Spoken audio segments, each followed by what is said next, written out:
네, 여러분. 문학에 대한 설명을 파트별로 플러스 마이너스 전법을 이용해서 주제, 상황 파악을 하는 방법을 말씀드렸습니다. 큰 틀에서 또 이제 비문학에 대해서 설명을 드릴 건데요. 비문학은 인문, 사회, 예술, 기술, 과학 이렇게 5개입니다. 선생님은 인문, 사회, 예술을 한 가지 방법으로 딱 풀 거고요. 기술, 과학도 또 다른 한 가지 방법으로 풀 겁니다. 여러분, 비문학은 그럼 방법이 몇 개다? 2개.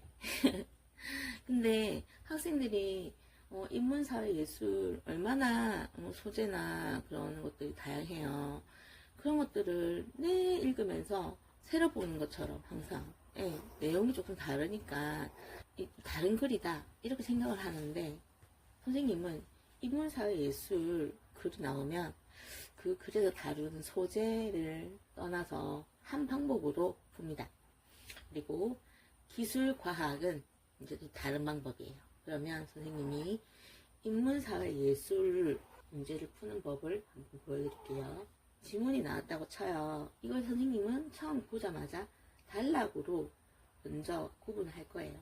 단락이라는 거는 한 글자 들어간 부분. 1개, 2개, 3개, 4개, 5개다. 아, 5개로 이루어졌구나. 그리고 첫 번째는 뭐다? 서론. 2, 3, 4는 다 뭐다? 본론, 끝은 결론. 우리 서론, 본론, 결론 다 배웠잖아요. 그죠? 네. 그럼 서론은 어떤 글인가요? 라고 했을 때 어떻게 받아들여야 되느냐. 서론은 그냥 첫 단락을 소식 파악하면 끝이에요.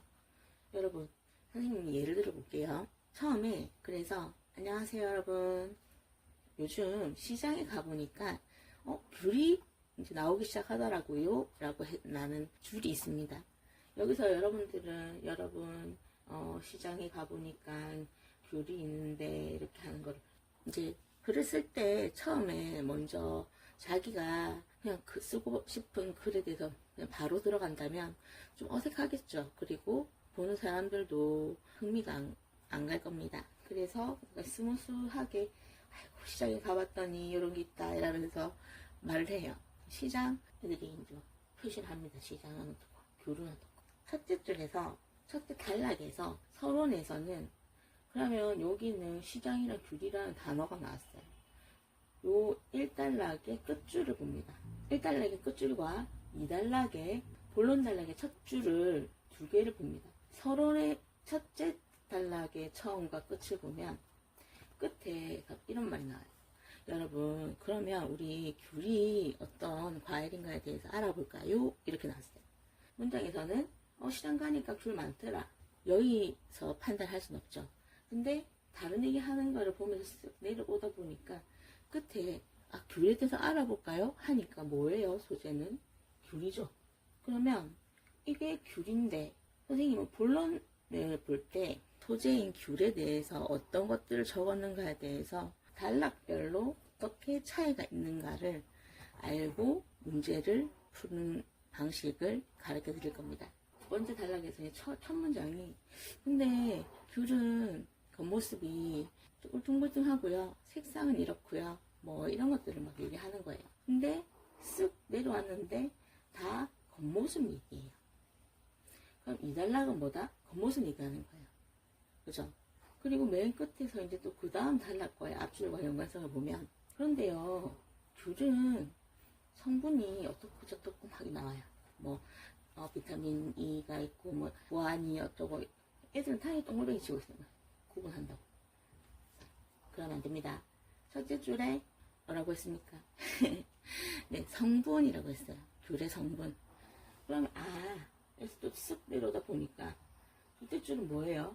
속 깨게 하는 거 아니에요? 그리고 이제 셋째 줄을 보니까 그런데요 이렇게 버트가 나와요. 버트. 제가 여러분들에게 말씀드릴 게 있어요. 귤을 드실 때 요즘은 화학 처리를 많이 하니까 씻어 드셔야 됩니다. 딱 이렇게 나와요. 이건 어떤 부분이에요? 필자가 주장하고자 이 글을 쓴 이유예요. 그죠? 근데 이게 어떤 것을 소재에 대해서 바라보고 있는 시선이 느껴지냐면 조금 위험할 수 있는 것에 대한 경고 메시지잖아요. 네. 그래서 본문 세 번째는 그 사람이 소재에 대해서 갖고 있는 플러스 마이너스적인 시각에 대해서 파악하면 돼요. 자, 그러면 이제 결론 한 줄 나왔어요. 아, 우리 이렇게 귤을 알아보았는데요 하면서 나와요. 읽을 필요가 없습니다. 네, 그러면 비문학에서 인문사 예술을 푸는 것에 대해서 선생님 이제 설명을 했는데, 처음 어떻게 한다? 단락 나누기. 첫 자, 끝 들어간 거 5개면은 앞에는 서론, 중간에 본론, 끝에 결론. 서론에서 뭐 한다 했죠? 소재는 어떻게 잡아낼까요? 첫 단락에서 첫째 줄과 끝째 줄을 보면서 끝줄의 1단락 끝부분에 소재가 보입니다. 근데 그 소재가 맞는가를 보려고 하면 두 번째 단락의 첫 단락과의 연관성을 보면 돼요. 그리고 둘째 단락이 어떤 것에 대해 말하는가에 대해서 겉모양이 울퉁불퉁하냐, 뭐 어떻다, 이런 것들이 우리가 다 애워야 되는 건가요? 아니에요. 그냥 겉모습이에요. 그래서 나중에 문제를 푸는데, 일치 불일치 문제를 푸는데 뭐 울퉁불퉁 나왔다고 쳐요. 그럼 어디로 가야 됩니까? 둘째 단락 겉모습이잖아요. 그러니까 이 단락에 가면 울퉁불퉁 글자 있단 말이에요. 그러면 판단 내려주면 되잖아요. 그대로 적혀 있어요. 판단의 근거가 명확해요. 그리고 본론에서 또 그 다음에는 3단락에서는 겉모습이, 1단락에서는 귤에 대해서 소재를 찾았고, 이제 본문 단락에서는 첫째 단락, 본문 첫째 단락은 겉모습 얘기구나. 두 번째 단락은 속 얘기하네.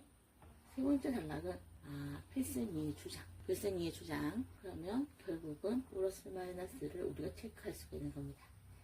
그래서 그 다음에 문제에 들어가서 성분 얘기하면 몇 단락? 본문의 2단락으로 넘어가서 이 단락 안에서 다 찾을 수가 있어요. 앞으로 그것을 선생님이 어디를 읽는가를 봐야 돼요.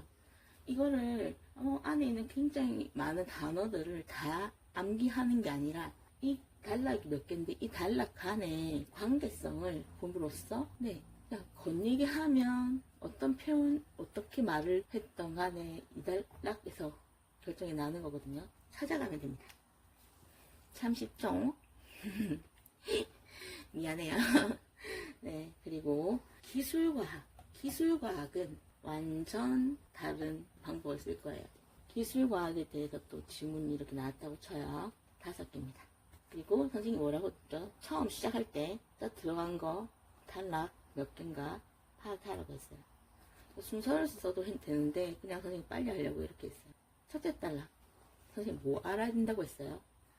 첫째 단락은 뭔가 스무스하게 시작하다가 첫째 단락의 끝 문장을 보면 뭐뭐에 대해서 어떤 성격이 있나요? 하고 딱 의문사.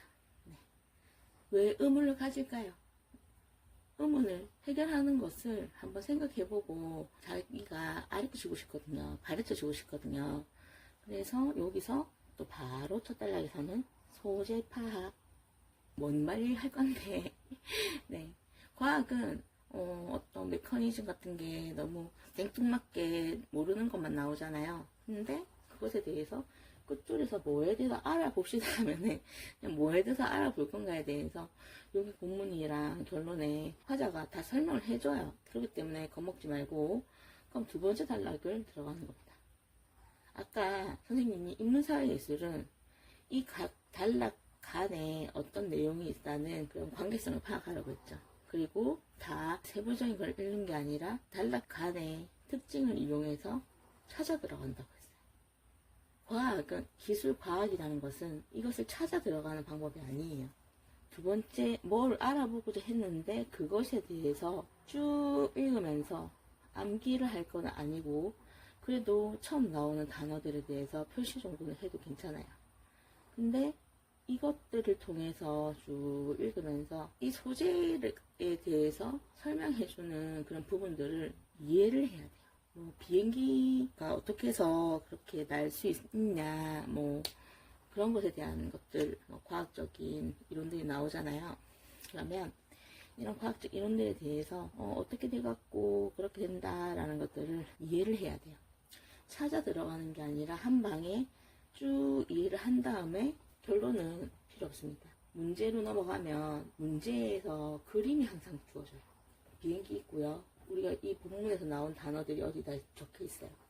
그러면 여러분들이 이거는 동체가 뭔가 이렇게 날개 뭐 이런 것들이 다 머릿속에 있기 때문에 만약에 문제에서 물어보는 것들에 대해서 내가 여기서 찾아서 풀 게 아니라 이미 이것들을 찬찬히 곰곰이 읽어봄으로써 내가 그 원리를 이해를 해야 돼요. 이해. 그리고 문제를 봐서 그림을 보면 오히려 그림이 더 단순하게 금방 알 수 있어요.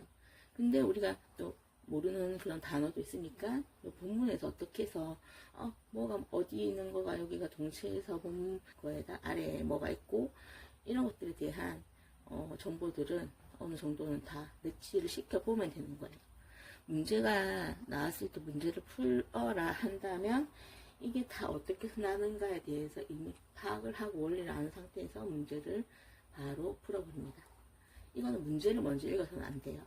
내가 이걸 원리를 이해한 다음에 문제로 들어가야 풀 수 있어요.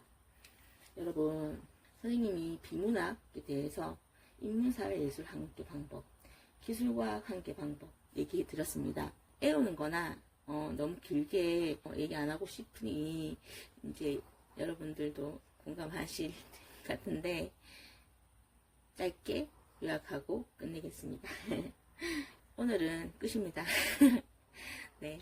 다음번 수업에서는 교재 소개와 또 이 파트별 그 교재들의 특징에 따라서 한번 여러분들이 서적 구매해 보시면 좋은데 바로 사기에는 좀 부담이 있으니 일단은 선생님이 세 번째 책 소개하는 걸 보고 이해하는 것들을 한번 본 후에 뭘 공부하면 된다. 순서가 이만큼이고 이만큼을 공부하면 언어영역 정복이다 하는 것들을 따라오시면 될 것 같아요. 그리고 이제 현재 고3이라고 하더라도 선생님은 고등학교 1학년 모의고사부터 돌릴 거기 때문에 현재 모의고사는 풀지 않아요, 여러분. 고3이라 해도. 모의고사를 매 하루마다 한 두세 개씩이나 적게는 그냥 한 개 정도씩 푸는 애들이 있는데 전혀 틀린 방법이에요. 모의고사를 현재 만약에 1등급이고 거의 만점 계속 나오는데 그냥 감을 잃지 않으려고 이것을 풀 때는 사실은 그럴 수 있어도 됩니다. 근데 2등급 아래 학생들은 우리가 문학, 비문학 어떻게 공부하는 방법을 어떻게 최적의 방법을 선생님이 가르쳐 주면 그거에 대해서 기본 베이스를 알고 모르는 개념어도 없을 때 우리가 모의고사를 풀어서 또 처음에는 시간을 재지 않고 풀다가 나중에는 시간을 재고 풀어서 나중에는 끝으로 시간을 줄이는 방법까지 선생님이 만들어 드리겠습니다. 들어주셔서 감사하고 우리 학생 여러분 사랑해요. 아이고 네, 해운대에서 원쌤이었습니다.